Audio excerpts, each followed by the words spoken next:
अस्सलामुअलैकुम दोस्तों, क्या हाल चाल है। उम्मीद करता हूँ आप सब खैरियत से होंगे।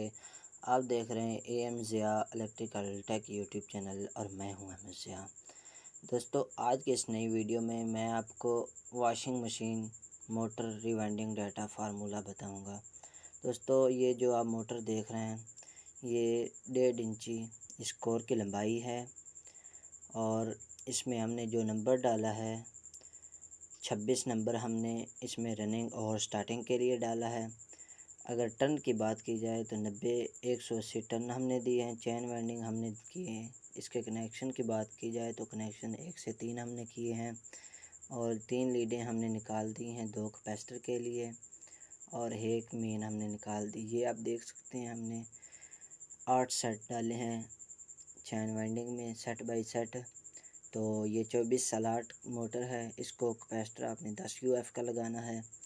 तो इसी तरह आपने मोटर वाइंड करनी है। दोस्तों, वीडियो अच्छी लगे तो चैनल को सब्सक्राइब करना है। मिलते हैं किसी नेक्स्ट वीडियो में, तब तक के लिए दीजिए इजाज़त। अस्सलामु अलैकुम, अल्लाह हाफ़िज़।